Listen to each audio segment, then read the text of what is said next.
जब कभी भी इत्तेफाक होते हैं तब ऐसे कई लोग होंगे जिन्हें ऐसा लगता होगा कि इसमें उनकी किस्मत का हाथ है और फिर लोग इसके पीछे का कारण भी खोजने की कोशिश करते हैं। हमारे जीवन में रोज ही ऐसी घटनाएं होती हैं, लेकिन अब मैं आपको जिन इत्तेफाकों के बारे में बताने जा रहा हूं वो आपको यकीनन निशब्द छोड़ देंगे।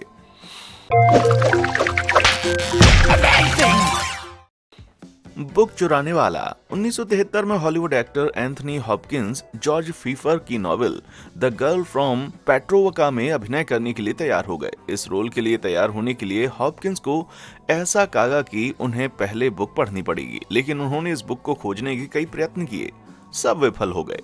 लेकिन अचानक ही एक दिन उन्हें इसकी एक एनोटेड कॉपी मिली सबवे के वेटिंग रूम के बेंच पर, और जब फीफर उनसे 2 साल बाद मिले तब उन्हें पता चला कि उनकी ये खोज उन्हें जितनी ज्यादा लगती थी उससे भी ज्यादा लकी थी। फीफर ने उनको बताया कि ये बुक उनकी खुद की नहीं थी, उन्हें ये बुक की कॉपी अपने दोस्त से मिली थी जिससे ये बुक सबवे पर खो गई। लेकिन जब हॉपकिंस ने ये बुक फीफर को दिखाई तब उन्होंने कहा कि ये बुक तो एक ओरिजिनल कॉपी है, क्योंकि उन्होंने अपनी हैंडराइटिंग पहचान ली थी। हालांकि इस बात का हमें पता नहीं है कि हॉपकिंस ने इस किताब को उसके ओरिजिनल ओनर को लौटाया या फिर नहीं। टाइटैनिक की भविष्यवाणी।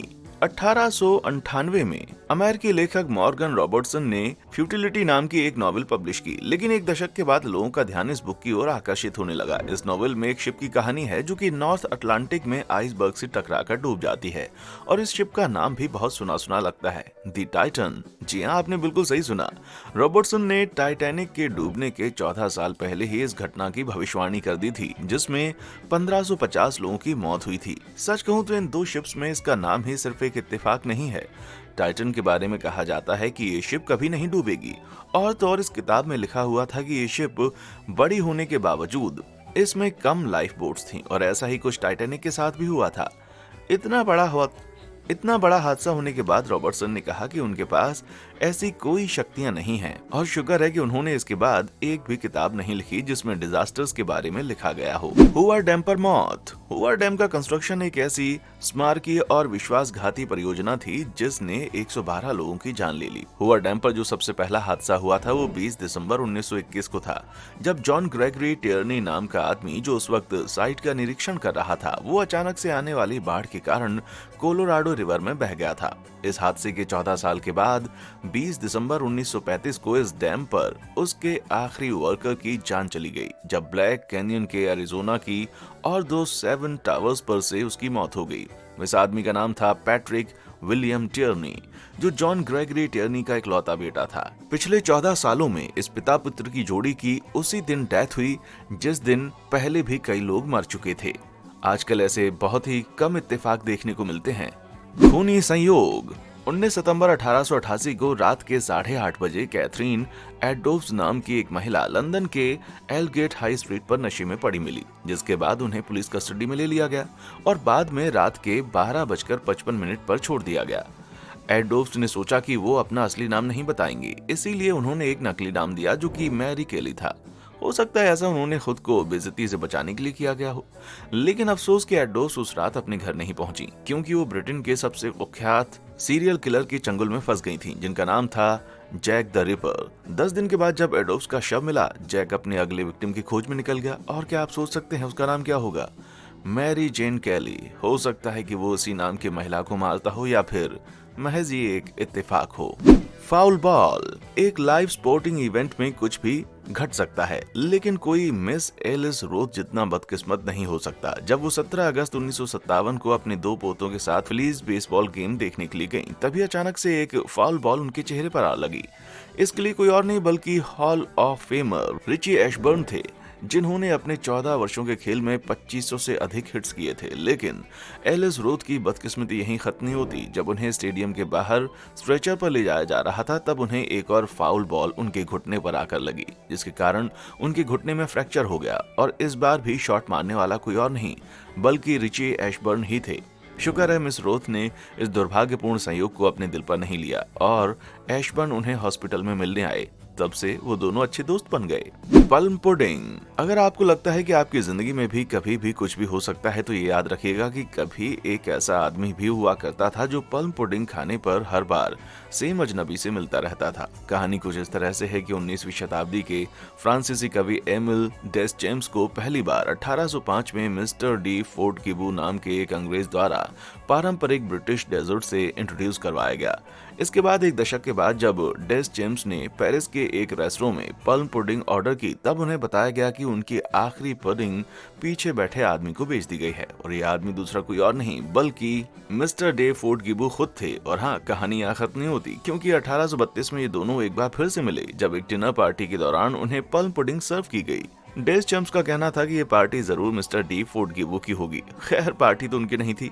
फिर भी वे थोड़ी देर बाद आए, क्योंकि ये किसी और पार्टी में जाते वक्त गलत एड्रेस पर पहुंच गए थे। लेजेंड्स का कहना है कि अगर आप 3 बार प्लम पुडिंग कहेंगे तो आपको फोर्टगिबू का भूत यकीनन दिखाई देगा। बैलून के कारण बने बेस्ट फ्रेंड्स।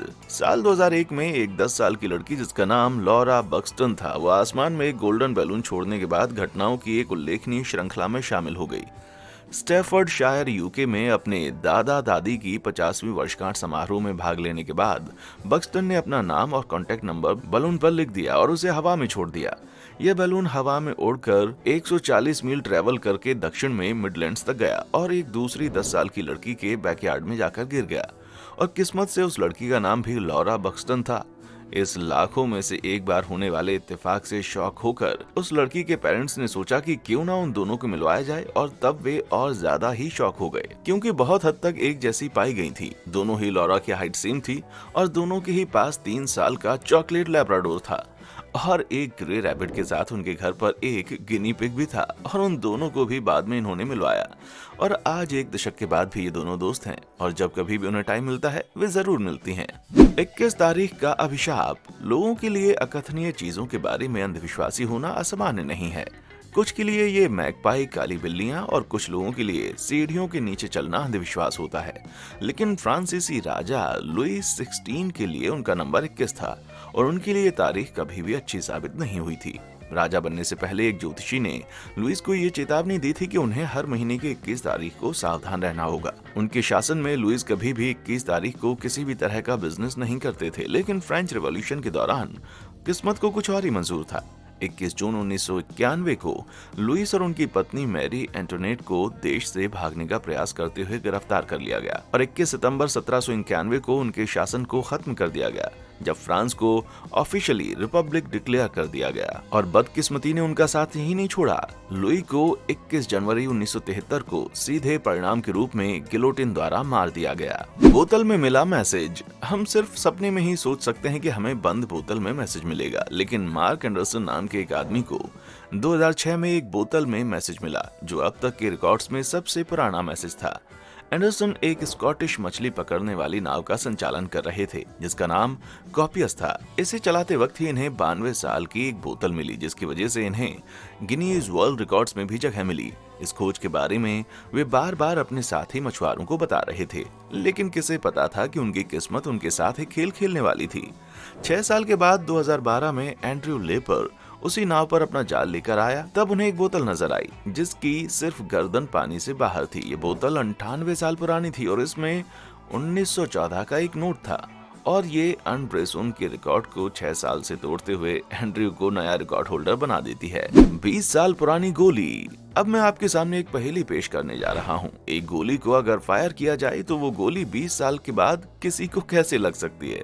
तो उसका जवाब होगा एक इत्तेफाक, जिसके बारे में आप सोच भी नहीं सकते। इस कहानी की शुरुआत हुई 1893 में हनी ग्रोव टेक्सास में, जब हेनरी जिगलैंड नाम के एक लकड़ी के व्यापारी ने अचानक अपने प्रेमी के साथ सगाई तोड़ दी थी।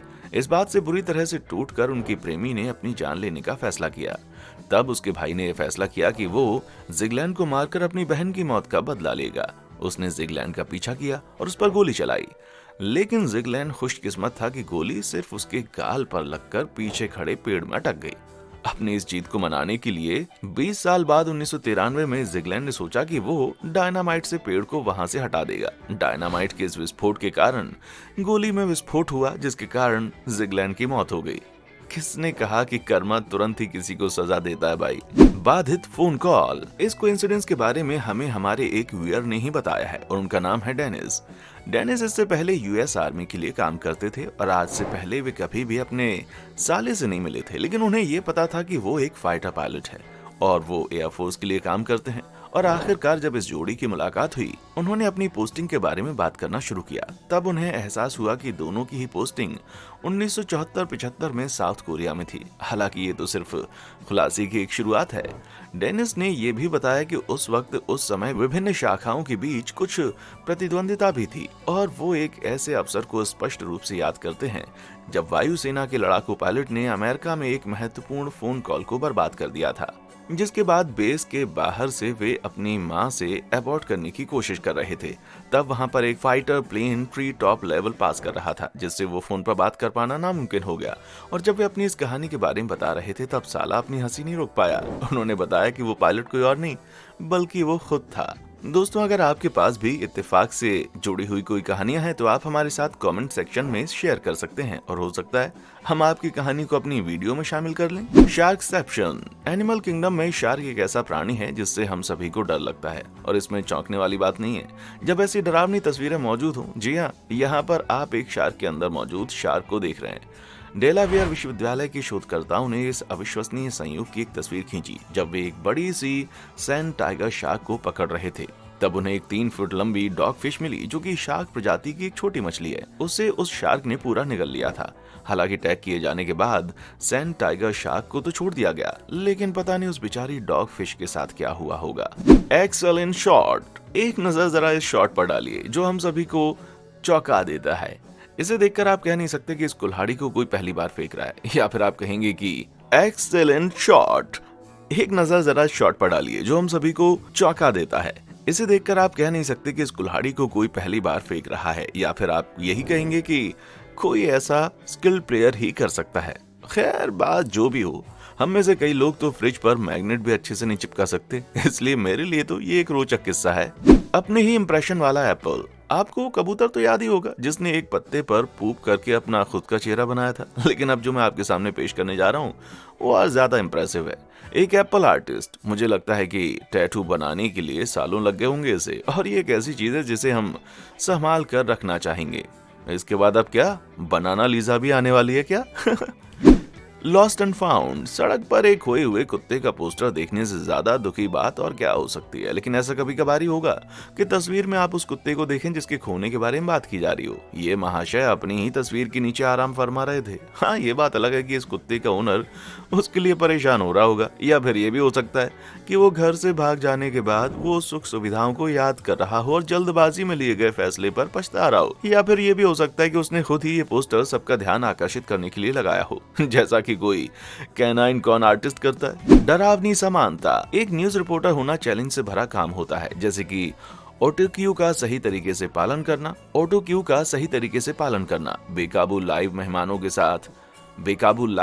के साथ व्यवहार करना, या फिर खुद की समानता किसी क्रिमिनल के साथ पाना। दुर्भाग्य से 2016 में एक बीबीसी क्राइम वॉच प्रेजेंटर के साथ भी कुछ ऐसा ही हुआ, जब सितारों ने गठबंधन किया और वांटेड मगशॉट में ठग जेसन मोहम्मद का एक अनोखा हमशक्ल निकला जो कहानी पर सह रिपोर्टिंग कर रहे थे। हालांकि जेसन जैसी इस तस्वीर को देखते ही अनकंफर्टेबल हो गए थे वो, लेकिन शुक्र है कि उन्होंने बात को संभाल लिया और ऑनलाइन ट्वीट किया कि उन्होंने ऑनलाइन ये तुलनाएं देखी थी। हालांकि उन्होंने इस बात से इनकार भी किया है कि ये वे खुद थे। तो दोस्तों, क्या आपको लगता है कि इनमें से किसी भी इत्तेफाक में किस्मत का हाथ है, या फिर क्या आपको खुद भी कभी इस तरह के इत्तेफाक से सामना करना पड़ा? नीचे कमेंट सेक्शन में आकर हमें जरूर बताएं। देखने के लिए शुक्रिया।